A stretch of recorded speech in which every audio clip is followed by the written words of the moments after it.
오늘 시편 144편의 말씀은 한마디로 정의한다면 여호와를 하나님으로 삼는 자의 삶, 그는 복이 있는 삶이다. 여호와를 하나님으로 삼는 자의 삶이란 것은 과연 어떤 삶이냐? 그것은 여호와를 의뢰하고 여호와를 의지하는 삶이 하나님을 뭐라고요? 여호와를 자기 하나님으로 삼는 자의 삶이라고 지금 오늘 다윗은 우리에게 고백하고 있는 모습을 볼 수가 있습니다. 다윗도 우리하고 별반 다른 사람이 결코 아닙니다. 목동 생활을 하다가 하나님의 선택함을 받았고 아버지 심부름을 갖다가 골리앗과의 마주치는 그런 상황을 맞이했던 모습을 우리는 잘 알지 않습니까? 그런데 사무엘 3서 말씀을 보면은 그 상황이 어떤 상황이냐면 이스라엘과 블레셋이 전쟁을 하게 되는데 서로 마주 대치하고 있는 상황이죠. 대치하고 있는 상황에서 골리앗이 나와서 40일 동안이나 하나님을 오도가면서 니들이 하나님 믿는 신이 살아있다면 너희들 용사 중에 한 명 나와서 나랑 붙자. 그런데 골리앗이 키가 3m 가까이 되는 골리앗이 그러니까 그 누구도 나서지 못하는 상황. 그 상황이 며칠이 됐냐? 40일이 됐다는 것이죠. 블레셋도 그렇게 이길 수 있다는 확신이 그렇게 없었는 모양이죠. 그래서 그런 확신이 있었다면 이미 이 전쟁이 벌어졌고 싸워갖고 치고받고 했을 텐데 그냥 골리앗도 앞에 나와서만 그냥 계속 그렇게만 하지 둘이 치고받고 전쟁을 하지 않는 상황이었단 말입니다. 이런 상황에서 다윗이 아버지 이새의 심부름에 따라서 도시락을 갖다 주는 상황이죠. 그러니까 그때 상황, 지금부터 3,000년 전, 3,100년 전의 상황이 어떤 상황이란 것을 우리는 짐작할 수 있지 않겠습니까? 그쵸? 요즘 전쟁 같으면 막 보급로에서 그냥 보급창에서 막 그냥 수송돼서 그것이 다 보급해 줄 텐데, 뭐 도시락 먹을 거 그런 것을 아마 말린 빵이나 이런 것들 그런 거겠죠? 그런 것을 보내주는 그 아버지 심정을 또 알 수 있고 또 그런 것도 제대로 공급받지 못하는 이스라엘의 모습도 우리는 잘 생각해 볼 수가 있습니다. 그래서 다윗이 봤는데 골리앗이 그러고 있어요.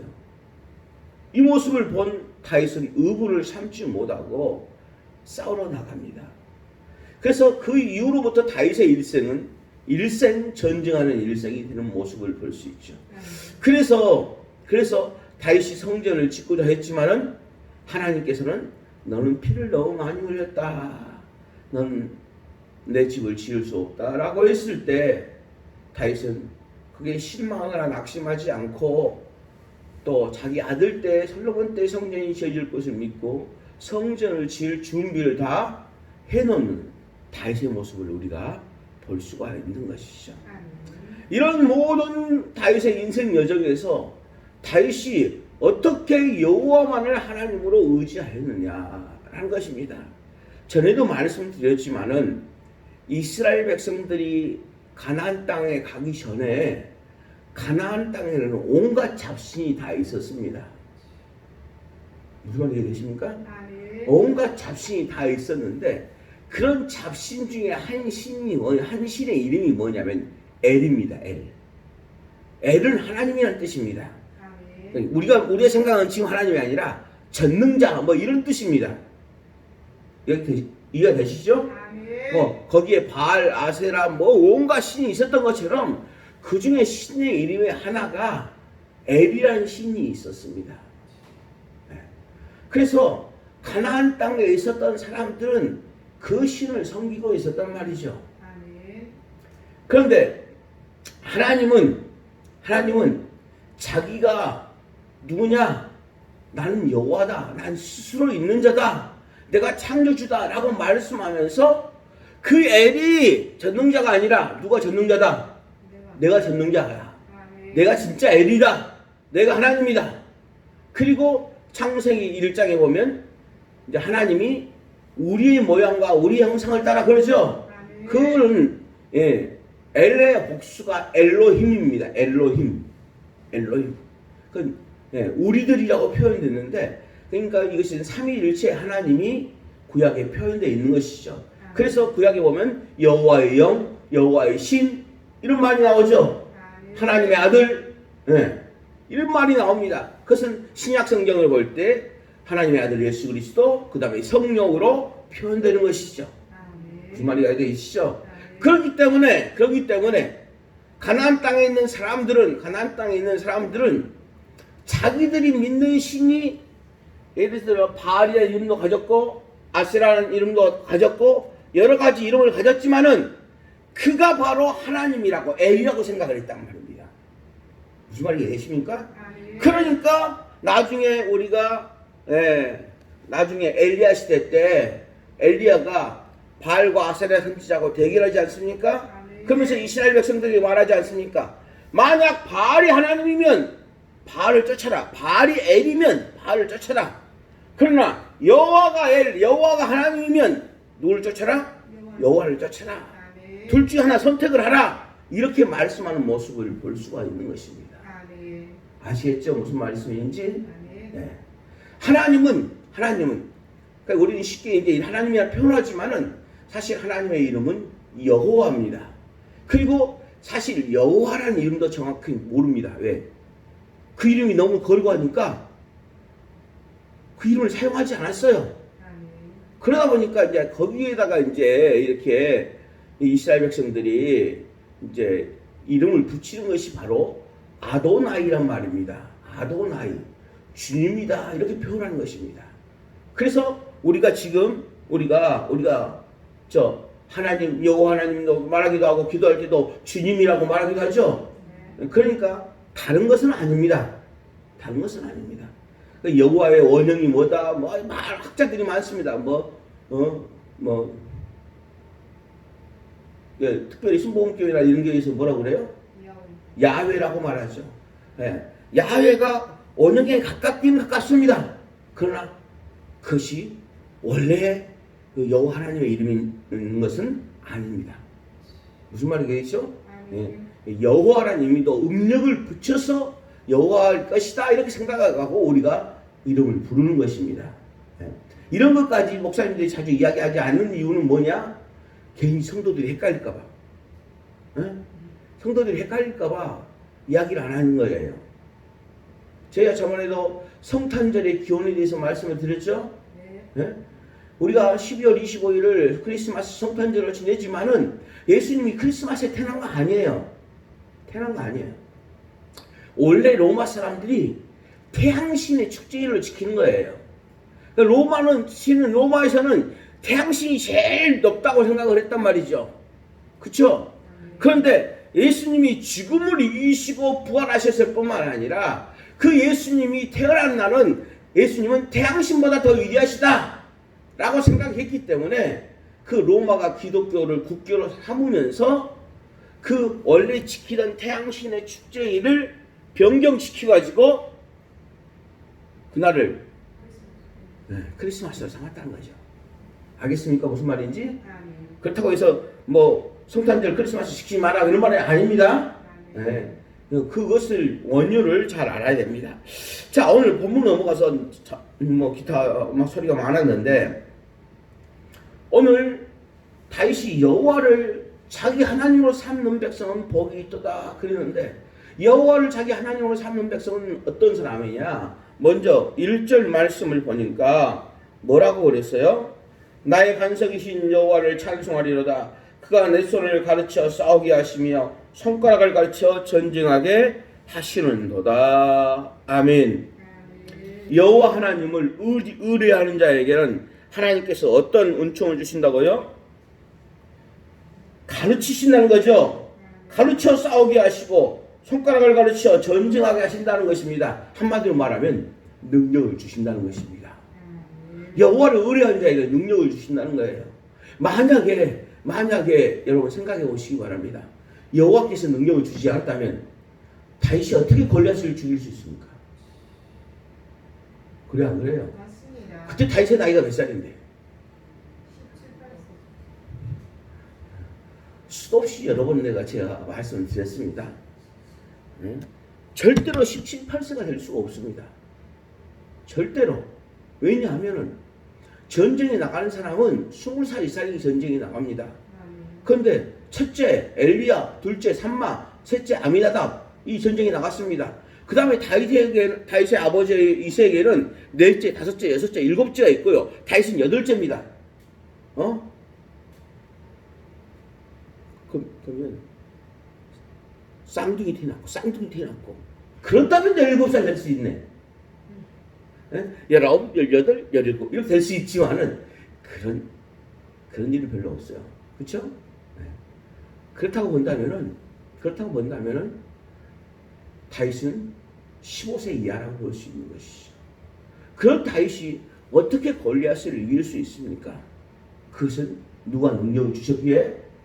여호와 하나님께서 전쟁할 수 있는 능력을 주셨기에, 싸움할 수 있는 능력을 주셨기에 그것이 가능했다는 사실을 잊지 마시길 바랍니다. 아멘. 아울러서 그 하나님은 2절 말씀에 보면 어떻게 해요? 여호와는 사랑이시여 나의 요새시여 산성이시여 건지신이시여 나의 방패시여 그러므로 내가 그에게 피하였고 그가 내 백성을 내게 복종하게 하셨다라는 것입니다.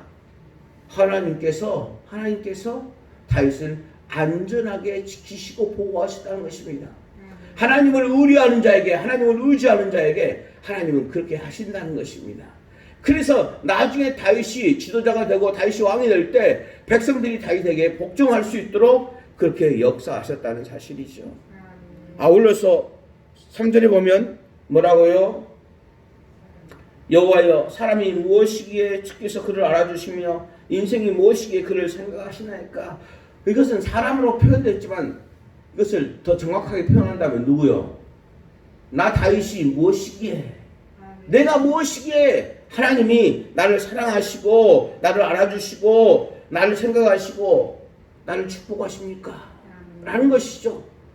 다윗은 여호와 하나님을 의지했습니다. 그랬을 때 하나님께서 그를 사랑하시고 은혜 베푸셨다는 사실입니다. 아멘. 여러분, 부모가 자식을 사랑하는 것을 내리 사랑이라고 말합니다. 자식들이 잘못할 때도 분명히 있지만 그럼에도 불구하고 자녀니까 사랑하시는 거죠. 하나님께서도 자기 자녀를 그렇게 사랑하신다는 사실입니다. 그 사랑을 잊지 마시기 바랍니다. 그 사랑 안에 거하게 되면 오늘 새벽에 짧은 시간 다 할 수 없으니까 마지막 결론만 봅시다.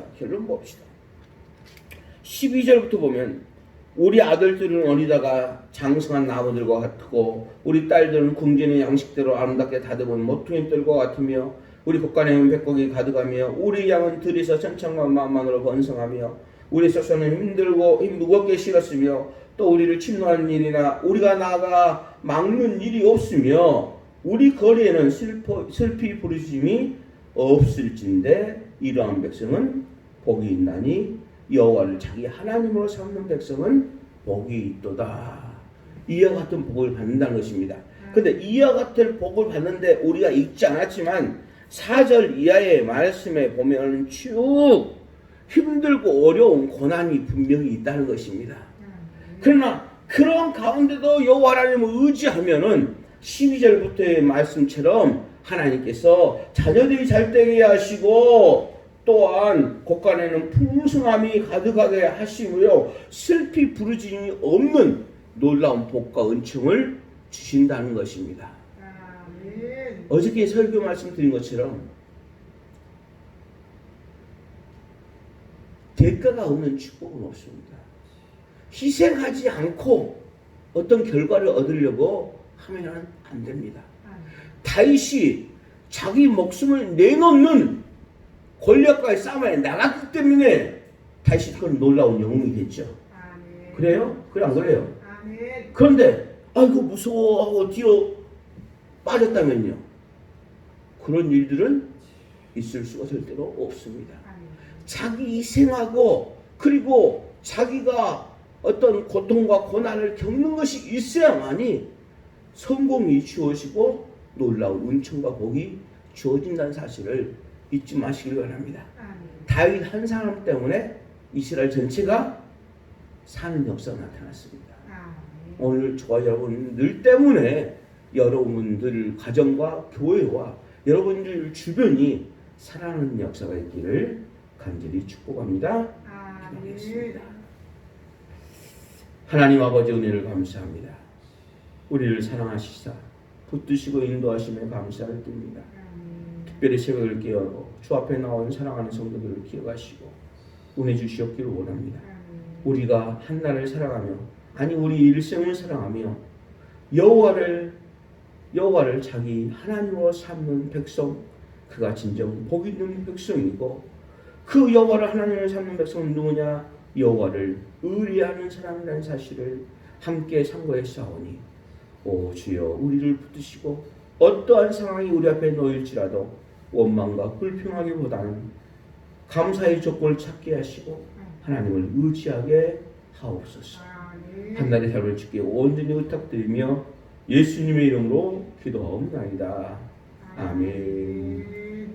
하늘에 계신 우리 아버지여, 이름이 거룩히 여기심을 받으시오며 나라의 임하옵시며 뜻이 하늘에서 것 같이 땅에서 이루어지이다. 오늘 우리에게 일용할 양식을 주시옵고 우리가 우리에게 죄진 자를 사하신 것 같이 우리 죄를 사하여 주시옵고 우리를 시험에 들게 하지 마시옵고 다만 하게서 구하옵소서. 되게 나라와 권세와 영광이 아버지께 영원히 있사옵나이다. 아멘. 본문 말씀을 기억하고 하나님 앞에 기도하도록 하겠습니다.